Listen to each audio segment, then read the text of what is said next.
Halo guys, kembali lagi bersama saya Yogi di channel D2YT Movie. Pada video kali ini, saya akan melanjutkan part ke-9 dari alur cerita anime Tensei Kenja no Isekai Live. Tapi sebelum kita lanjut ke alur ceritanya, karena kemarin dari teman-teman ada yang meminta link Saweria, maka Mimin sudah menyiapkan link Sawerianya di kolom deskripsi. Oke, tanpa berlama-lama lagi, mari kita langsung ke alur ceritanya. Pada awal cerita, yang mana sudah kita ketahui bersama di part sebelumnya, Yuji yang telah berpetualang di kota Bojina sekarang melanjutkan petualangannya di kota Ordalion. Dan setelah sampai di kota itu, Yuji mengetahui bahwa kota Ordalion diam-diam telah dikendalikan oleh organisasi The Blue Moon of Relief. Sehingga untuk sekarang Yuji memutuskan meninggalkan kota Ordalion untuk sementara waktu. Tetapi Yuji tetap meninggalkan beberapa slamnya untuk mengawasi warga dari kota itu. Yuji pun pergi meninggalkan kota Ordalion secara diam-diam, agar para anggota The Blue Moon of Relief yang sudah mengetahui bahwa Yuji ada di kota Ordalion tetap berpikir Yuji masih ada di kota Ordalion ini. Setelah melakukan perjalanan yang cukup jauh, di tengah-tengah perjalanannya Yuji mendapati sebuah kendala. Jembatan yang berada di lembah itu putus entah kenapa, sehingga Yuji memutuskan untuk turun menelusuri lembah itu. Dan ternyata di lembah itu banyak sekali monster. Tiba-tiba Yuji diserang dan dihadang oleh monster harimau, sehingga Yuji terpaksa harus melawannya. Fireball. Yuji langsung melancarkan sihir apinya. Tetapi monster harimau itu memiliki gerakan yang sangat cepat, sehingga dia mampu menghindar dan langsung menyerang balik Yuji. Magic Transfer Fireball. Kali ini Yuji menggunakan beberapa slamnya untuk menyerang monster harimau itu. Tetapi tetap saja monster harimau itu dapat menghindar dari serangan Yuji dengan santai. Oh, dia sangat cepat. Aku harus memakai sihir yang sulit dihindari. Magic Transfer Area Freeze Medium.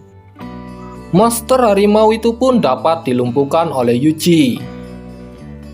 Yang mana kemudian Yuji mencoba menggunakan armor yang dibuat di kota Bojina untuk mengukur kekuatan yang dapat dihasilkan ketika sihirnya ditambah dengan armor itu. Fireball. Boom. Tetapi nampaknya monster harimau itu sangatlah kuat, sehingga dia masih mampu berdiri ketika terkena fireball yang dikombin dengan armor baru Yuji. Yuji pun mencoba menggandakan kekuatan sihir fireballnya, dan kali ini ternyata berhasil mengalahkan monster harimau itu. Singkat cerita, setelah Yuji mengalahkan monster harimau itu, Yuji kembali melanjutkan perjalanannya. Dan sampailah Yuji di kota bernama Iliachi. Yang nampaknya kota ini sangatlah damai. Dan kelihatannya kota ini merupakan kota teraman sejauh yang pernah Yuji datangi selama ini. Yuji pun mencoba datang ke guild yang ada di kota itu. Dan ternyata semua permintaannya terlihat normal. Ketika Yuji sedang melihat-lihat papan permintaan, Yuji menemukan permintaan untuk mengalahkan monster harimau kecil yang tadi Yuji kalahkan saat dalam perjalanan dengan imbalan 100.000 sisol. Yuji pun menyuruh slamnya untuk mengeluarkan monster harimau itu dan menyerahkannya ke guild petualang untuk mendapatkan imbalan. Hah? Tetapi ada yang aneh, ucap petugas pendaftaran di guild itu. Kupikir monsternya sama, ternyata beda toh. Maaf, sepertinya aku salah monster. Tolong tunggu sebentar. Ada juga misi untuk monster ini, saut petugas pendaftaran. Dan ternyata yang dikalahkan Yuji bukanlah monster harimau kecil, melainkan monster tiger kanibal yang sangat kuat. Bahkan imbalan mengalahkan monster itu mencapai 30 juta sisol. Tetapi petugas pendaftaran dari guild itu tidak percaya jika Yuji yang telah mengalahkan monster itu sendirian, sehingga dia memanggil ketua subdivisi yang ada di guild itu. "Mekia-san, ada apa, Ria?" "Ada orang yang mengalahkan tiger kanibal sendirian." "Oh begitu, biarkan aku mengeceknya." Dan setelah Mekia-san melihat Yuji dan kartu guildnya, Mekia-san mengatakan, "Oh wajar saja, Yuji tamer yang bisa menggunakan sihir. Apa kau tidak pernah mendengar rumor tentangnya?" Maksudmu orang yang telah melindungi kota dari serangan puluhan ribu monster dan berhasil menaklukkan naga legendaris? Tamer Yuji yang itu? Ternyata rumor tentang kekuatan Yuji sudah menyebar ke kota-kota lain. Singkat cerita, Yuji tinggal di kota itu untuk beberapa hari. Yuji berhasil mengalahkan beberapa monster dan menjinakkan satu monster Slybird. Kemudian saat Yuji sedang berada di penginapan di kota Ilaichi, tiba-tiba Slam Yuji yang berada di kota Ordalion memanggil. Slam Yuji melaporkan bahwa orang-orang dari organisasi The Blue Moon of Relief sedang berkumpul di suatu rumah besar. Dan ternyata mereka sedang mengadakan rapat, membahas tentang kedatangan Yuji yang merupakan mantan target dari organisasi mereka di kota Ordalion. Tetapi ada hal yang lebih penting yang sedang mereka bahas, yaitu bahasan tentang alat yang mereka sebut sebagai alat mensucikan segalanya. Salah satu dari mereka menanyakan tentang kesiapan alat itu sudah sejauh mana. Dan ternyata semua telah berjalan lancar, dan alatnya akan diaktifkan dalam 10-20 hari lagi. Yuji yang mengetahui itu berpikir bahwa dia harus menemukan alat itu dalam waktu kurang dari 10 hari. Dan salah satu dari mereka juga mengatakan bahwa pusat menggunakan alat itu untuk mengalahkan naga reruntuhan hitam. Tetapi apakah alat itu bisa mengalahkan naga reruntuhan? Saud salah satu dari mereka. "Aku tidak tahu, karena dalam legenda hanya yang terpilih yang bisa mengalahkan naga." Yuji yang mendengar itu kembali mengingat tentang Pendeta Style, yang mana waktu itu Pendeta Style membawa buku tentang legenda yang terpilih dan naga. Yuji pun mencoba mencari Pendeta Style. Barangkali dia ada di gereja di kota Ilaichi ini. Dan benar, ketika Yuji sudah sampai di gereja di kota ini, Yuji bertemu dengan Pendeta Style. Yuji pun langsung bertanya, "Apa kau mengetahui tentang naga reruntuhan hitam?" "Iya, aku tahu beberapa," jawab Pendeta Style. "Apa itu merupakan legenda yang terkenal?" "Tidak juga, hanya sebagian orang yang mengetahuinya. Karena informasi seperti itu ada yang khusus mengaturnya. Hanya sebagian kecil fraksi gereja yang tahu nama naga reruntuhan kegelapan, dan kurang dari 10 orang atasan yang tahu."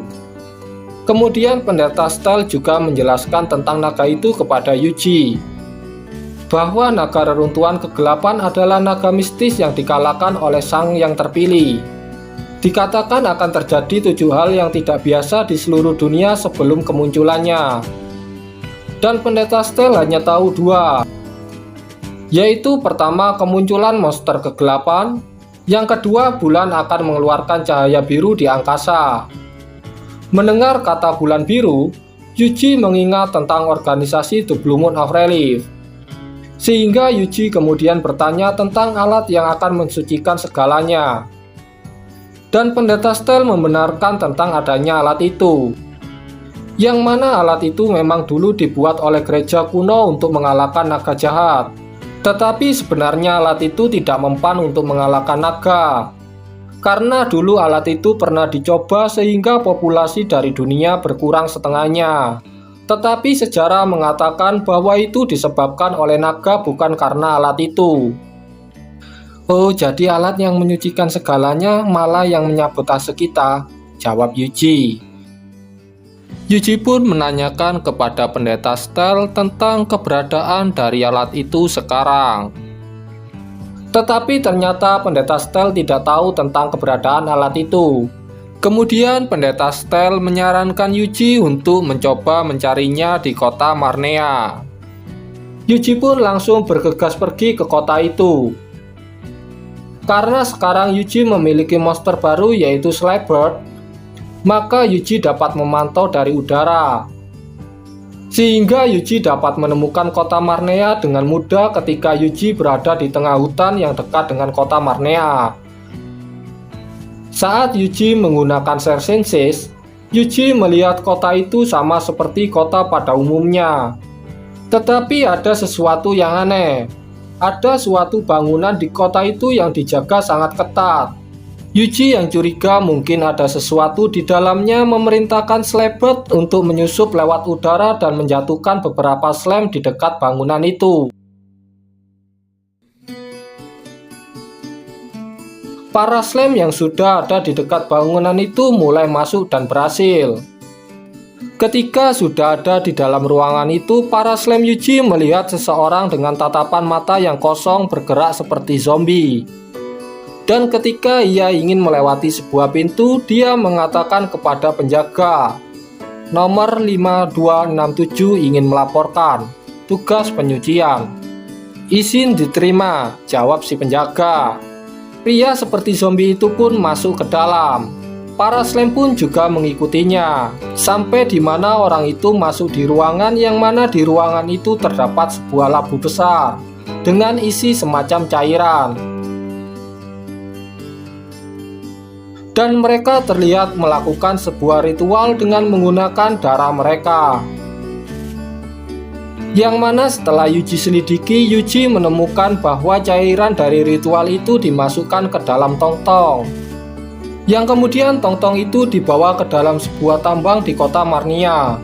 Dan ketika mereka berada di dalam, para slime merasakan aura sihir yang cukup kuat. Dan ternyata itu berasal dari alat mensucikan segalanya. Tepatnya ada di dasar alat itu. Bahkan Yuji merasakan adanya sebuah kehidupan di dasar alat itu, meski energi kehidupannya begitu lemah.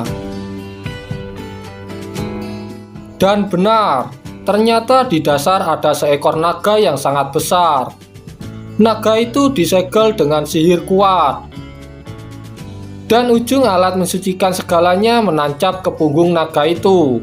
Kemudian tiba-tiba naga itu mengatakan, "Siapa yang ada di sana, di atas punggungku?" Naga ini bisa bicara, gumam Yuji dengan ekspresi terkejut. "Oh, pengguna mantra Monster Communication. Kau pasti tuan dari para slime ini." "Itu benar, kami bukan musuhmu. Aku akan membantumu kalau kau tidak menyerang slimeku. Aku tidak punya alasan untuk menyerang mereka. Mereka sebenarnya membawa beberapa warna pada hidupku di masa lalu. Aku pikir aku akan mati seperti ini. Terima kasih untuk semua ini."